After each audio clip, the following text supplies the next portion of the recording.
ഒന്നുകൂടെ. Hello gas millionaires bro, rich ആയി. ഞാൻ ഇന്ത്യ വിടും.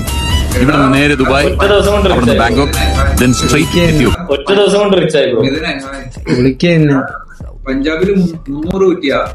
ഇല്ല 300 കൊടുക്കാൻ പറ്റില്ല. ഞാൻ അവിടെ ഡൽഹിയിൽ ഒരു 400 കുറ്റി പറഞ്ഞിട്ടുണ്ടായിരുന്നു. ബിസിനസിന്റെ കാര്യങ്ങൾ സംസാരിച്ചതാണ്. 40 ലക്ഷത്തിന് ക്ലോസ് ചെയ്തോ? സീനില്ല. ബ്രോ അത് വളരെ കുറവാണ് ബ്രോ. കുഴപ്പമില്ല, അടുത്ത 2 ദിവസം കഴിയുമ്പോ കേട്ടാ നിനക്കതൊക്കെ എങ്ങനെയാ സാധിക്കുന്നത്? കുറ്റി നമുക്ക് കിട്ടോ? ഇല്ല ബ്രോ, പെർ കുറ്റിക്ക് നല്ല ചാർജ് ഉണ്ട്. നമ്മള് പെർലാക്കാണ് ഒരു കുറ്റിയുടെ ചാർജ്. അത് നല്ലതാ, പരിചയമുള്ളവരെ തന്നെ വഞ്ചിക്കുന്നത് നല്ലതാ, ഇല്ലടാ. നാട്ടിലാണ്, നമ്മൾ നാട്ടിലുള്ളതാണ്, വന്നെടുക്കാം. ഇത് ഡൽഹിയിലാണ്.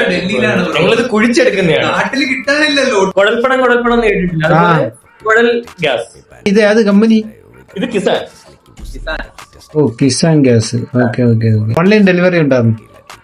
ഓൺലൈൻ ഡെലിവറി അഡ്രസ് പറഞ്ഞാൽ ഒരാഴ്ചക്കുള്ളിൽ എത്തിക്കാം. പക്ഷെ അഡ്വാൻസ് നമുക്ക് മുന്നേ കിട്ടണം. എങ്കിലും ഇന്നലത്തെ റേഞ്ച് അല്ലല്ലോ ഇന്ന് മാറിയില്ലേ. നമ്മള് ഇന്നലെ ഉള്ള പോലെ അല്ലല്ലോ, തൊട്ടി ഗ്രാമത്തിലല്ലല്ലോ, നമ്മളിപ്പോ റിച്ച് ആയില്ലേ ബ്രോ.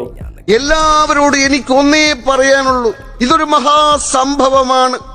ഇപ്പൊ ഇത് കാരണം ആയതാ. ഇന്നലെ വരെ നമ്മള് പാവപ്പെട്ടവനായിരുന്നു.